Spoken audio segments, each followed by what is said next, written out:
The idea of implanting a microchip into your body is no longer science fiction.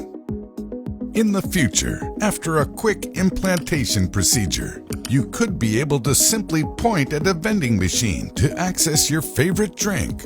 Doctors would be able to read your vital signs while you're at home. By waving your hand, you could unlock your front door or pay for your train tickets. And this is just the beginning.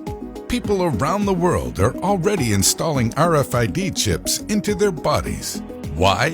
Microchip implants have evolved from something reserved for the most dedicated biohackers on Reddit to a useful daily tool.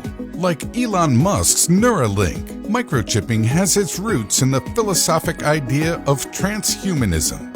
This theory states that humans will eventually evolve beyond their physical and mental limitations using science and technology. Microchipping could be a stepping stone for this cyborg evolution. Currently, RFID chips can only perform basic functions, so we still have a ways to go. Likewise, there are serious questions about the implants, ranging from long-term toxicity to hacking and privacy. For some, microchipping feels too close to an episode of Black Mirror. But this has not stopped companies from developing commercial microchips, or a growing number of people from implanting them. However, RFID technology is not as new as you might think. But what is an RFID chip? Radio Frequency Identification Technology, or RFID, has been around for decades. RFID luggage tags are used to make sure your bag gets to the right place. RFID ear tags are used to register and track livestock throughout the United States. Every day, pets safely receive RFID implants, just in case they ever get lost. You probably already have an RFID chip on your contactless credit card. RFID implants used for humans are microchips about the size of a grain of rice, encased in a biosafe glass tube. The implant is inserted into the top of your hand, right under the skin. It comfortably sits between your thumb and index finger.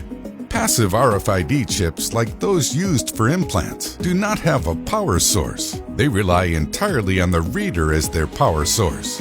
You can think of them almost like a barcode. In 1998, British scientist Kevin Warwick, also known as Captain Cyborg, became known as the first human to receive an RFID implant. University of Reading researchers monitored Warwick as he walked through the halls while operating tagged doors, heaters, and lights around the building without ever needing to touch them. Nonetheless, the development and adoption of RFID implants have been slow. In the early 2000s, American companies like Verichip tried to create their own healthcare-oriented microchip implants, only to later realize that 90% of Americans were not comfortable with the technology. The broader concern is that chip technology could be used to track people's movements. Before the company's growth was halted, Verichip proposed using the implants to track and monitor migrant workers. It is not hard to imagine that the chips could be abused. RFID chips present a potential security risk too, as it is possible to hack them. And in the long term, there are a lot of questions about toxicity. But there is some good news. A new wave of tech startups is working on safer RFID chips. The tech startup 3 Square Market is developing the next generation of commercial microchip implants. They believe that the benefits of implanting RFID technology into the body far outweigh any potential anxieties about them.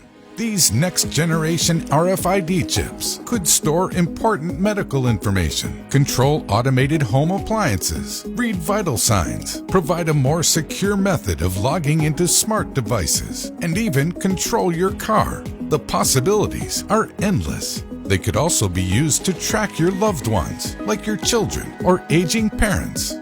The RFID chips offered by companies like Dangerous Things are programmable, giving users control over the code in the implant. And if this sounds like something you would like to try now, you can buy a chip implant kit directly off their website. In tech-optimist countries like Sweden, a growing amount of residents are already getting microchips implanted under their skin. The interest of implants is moving beyond just a trend. There are growing communities across the internet that are dedicated to RFID implants, and medical companies are investing resources into perfecting them. The only thing preventing widespread adoption is the public's concerns.